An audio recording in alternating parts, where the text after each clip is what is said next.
Alright, magandang gabi po sa inyong lahat mga kababayan. Batang Maynila to, it's pag-usapan natin itong nangyari po dyan sa House of Representatives dyan po sa Quadcom mga kababayan. Ito pong nasa ating screen. Ayan po si Police Colonel Hector Grijaldo. Ito pong dati pong hepe ng Mandaluyong Police. O siya po ay na-contempt na naman. Dahil po ayaw niya sagutin yung mga tanong sa kanya dyan po sa hearing. At lagi niyang sinasabi, I invoke my right to self-incrimination. So paulit-ulit, lahat na lang ng tanong, paulit-ulit na I invoke my right to self-incrimination. Pero mga kababayan, nung siya'y nasa Senado, talagang ang andak-dak niya. Kung ano-ano ang mga sinasabi niya mga kababayan, kasi meron siyang backup dun Nandun sila Bato de la Rosa, sila Bongo, sino-sino pa yung mga senators na talagang umaalalay sa kanya ron. Kaya doon, nagsasalita siya. Dito wala siyang kakampi. Ha? At ito mga kababayan, nangyari din dyan sa House of Representatives. Ito pong si Representative, si Congressman Dan Fernandez at si Congressman Benny Abante ay sumumpa po bilang resource person ng House Quad Committee. Kasi di ba mga sila, chairman, vice chairman. Pero kanina, sila po ay sumampa bilang resource person. Bakit? Kasi kung matatandaan natin, ito pong si Police Colonel Hector Grijaldo ay inakusahan, yung dalawang co-chairperson na pinersa umano siya para tumistigo sa umano'y reward system sa drug war ng Administrasyong Duterte. So pinapalabas ni Grijaldo na yun, tinakot siya nung dalawa. Kaya naman itong dalawang kongresista ay nag-inhibit sa hearing at sila na lang ay naging resource person. Pakinggan natin yung statement ni Representative Dan Fernandez. Ito mga kababayan. Since the good gentle lady will be starting to ask Colonel Hector Grijaldo, this representation wish to inform this committee that we will be inhibiting ourselves, Yes. together ourselves, not together with the. I think tayo to ask question, and at the same time we can also be asked by the members of this committee.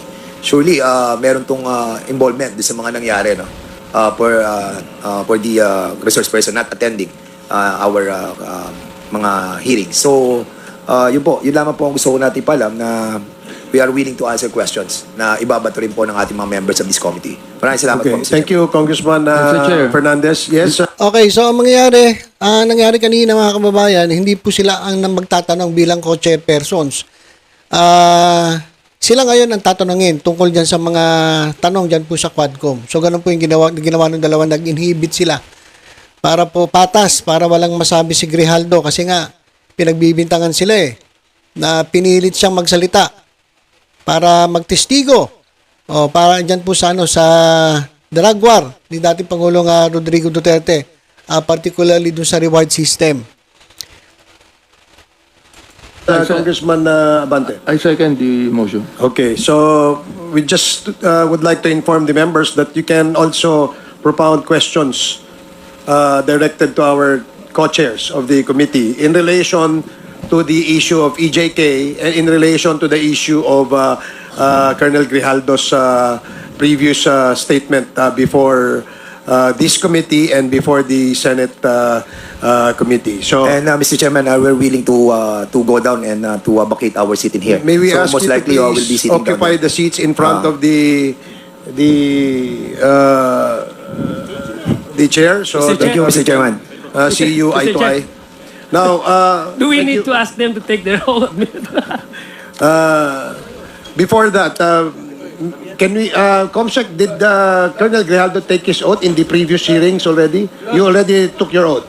So, there's no need to administer the oath of Colonel Grijaldo. He has taken his oath in the previous hearing. So, may we ask both co-chairs, Congressman Abante and Congressman Dan Fernandez, to occupy the seat in front of this table.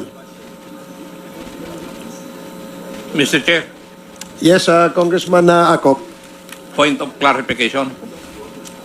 Yes, please proceed. since our two chairmen already moved that questions should be asked from them, may we request that they also take the oath? And may I know whether we can cite them in contempt if they're found lying? Thank you, Mr. Chair. Well, thank you, Congressman Acop.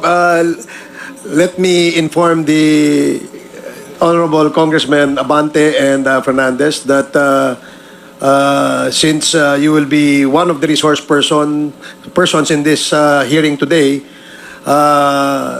any member who find you not cooperative or evading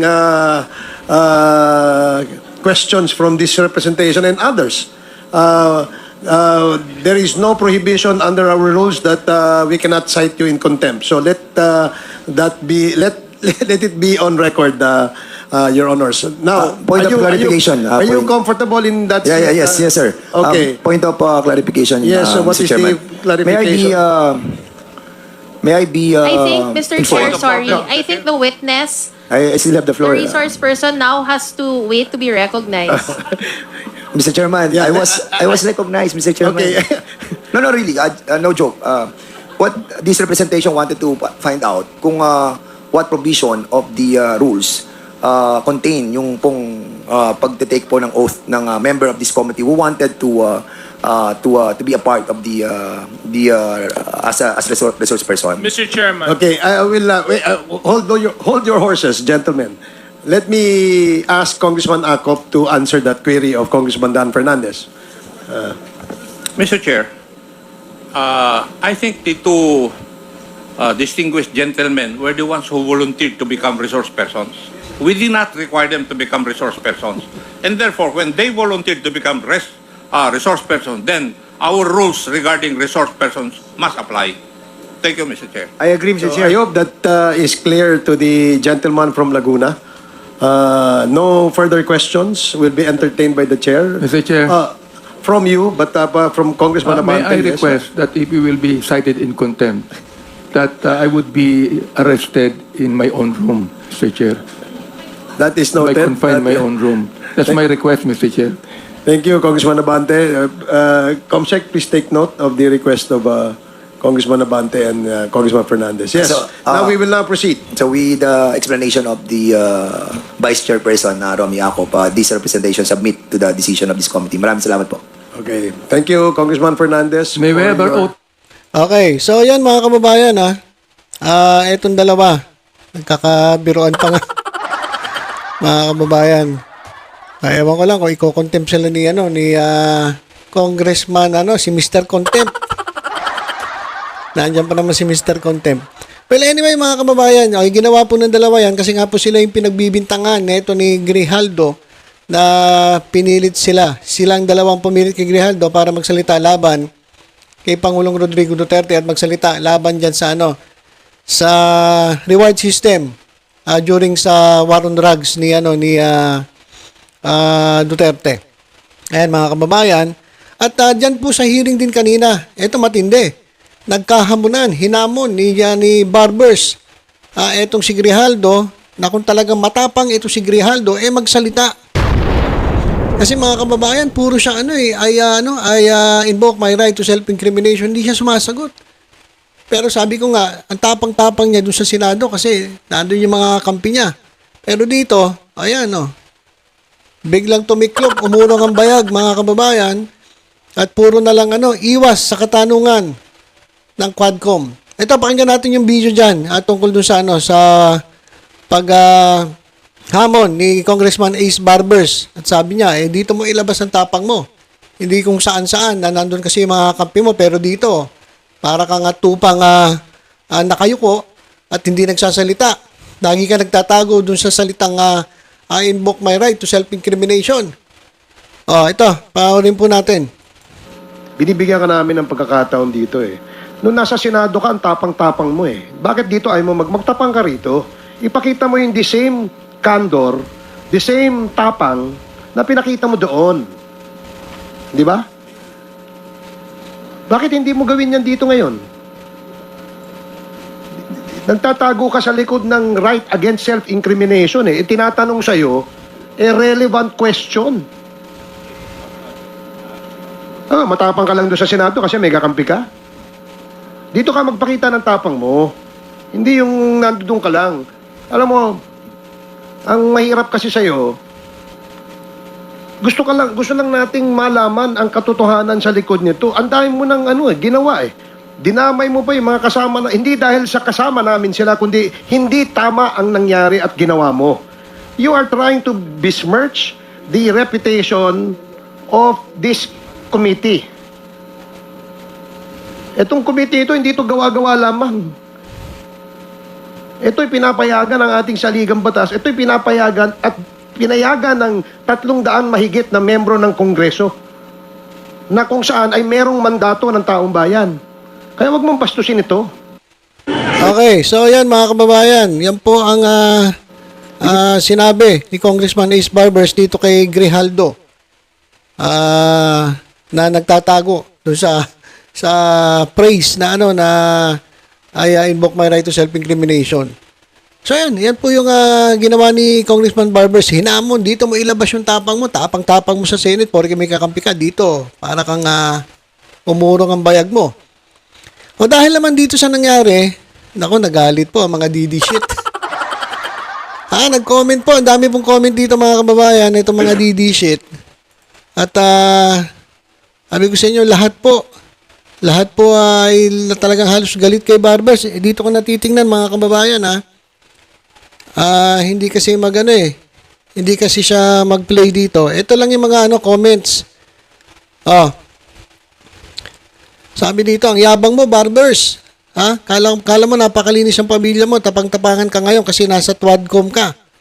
Napansin ko mga kababayan, halos lahat ito. Halos lahat ng comment dito, mga DD shit eh. Matapang kayo kasi nasa kongreso lang kayo. Kapag nasa nalabas na kayo, naka-bulletproof naman mga sasakyan ninyo with bodyguard. Sinabihan pa tambalos-los si Barbers. Tama ba yan ang pagtatanim ni Barbers? Ang pagtatanong ni Barbers, ganyan ba ang mambabatas? Barbers, sus, personal, hindi yan mandato ng taong bayan. Mandato nyo lang yan, Barbers. Sa labas kayo magharap, ikaw Barbers, matapang ka din kasi madami kang kakampi dyan. So halos lahat mga kababayan yung nandito, tawag dito, kampe. Doon kay Grijaldo. Pag tinignan mo naman sa Grijaldo, mukha rin nakakatakot eh. Mukha rin hindi pagkakatiwalaan eh. Ayan Grijaldo. So ayan mga kababayan, yung drama dyan po sa House of Representatives kanina dyan sa Quadcom. At nagkakainitan. Dahil naman itong si Grijaldo, Hector Grijaldo, ay nagsasalita doon po sa Senado pero pagdating dito sa Quadcom, sa Congress, sa House of Representatives, biglang tumiklop. Biglang nabahag ang buntot, biglang umurog ang bayag. Grijaldo. Pero nung nandun nga sa Senado, sige, dakdak dito, dakdak doon. Nagalit si Barbers. Bakit ganon? Tapang-tapang mo doon pero pagdating dito, tiklop ka. Ito, grabe. Binabasa ko mga kababayan sa cellphone ko yung mga comments, Galit na galit kay Barbers. Iglesia ni Cristo kaya? Galit din kaya? Kasi mga kababayan, Iglesia ni Cristo, gusto nila kapayapaan. So, after nung hearing, wala nang kapayapaan. Tuloy-tuloy pa rin ang investigasyon. So, wala rin nangyari. Gumasos lang yung Iglesia ni Cristo, tapos wala rin nangyari. Tuloy-tuloy pa rin ang investigasyon. Tuloy-tuloy pa rin ang bangayan. Ito, katulad na ito. So, sabi ko nga sa inyo kahit araw-araw kayo mag-rally, meron na naman daw silang rally sa 25, sabi ni Harry Roque, Ewan ko kung ano mangyayari doon. So, kahit araw-araw kayo mag-rally, Iglesia ni Cristo, kung ating mga mga politiko at merong mga katulad ni Grijaldo na imbis na magsalita, nagtatago doon sa salitang I invoke my right to self-incrimination, wala po mangyayari. Kasi gusto natin ng kapayapaan, dapat ilabas ang katotohanan. Pero itong si Grijaldo, mukhang malabo pa sa sabaw ng pusit magsalita. Kasi nga takot. Hindi katulad sa Senado, matapang kasi nandun yung mga kampi niya. Alright, so yan po yung update ko lang kayo para alam niyo yung nangyari dyan sa House of Representatives. Nako, umiinit po ang drama. Dyan po sa sa Quadcom. At sigurado, magsasalita na naman yung mga taga-SMNI niya. Magdaladakdak na naman yung mga taga-SMNI at yung mga si Harry Roque, sigurado magsasalita. Si Maharlika, yung mga tulongges na mga panatiko ni Duterte, sigurado yan magsasalita. Abangan na lang po natin. So for the meantime, tutok-tutok lang po kayo dito sa Batang Maynila. Ito ay sa iba pang updates. Ingat po tayong lahat. God bless po.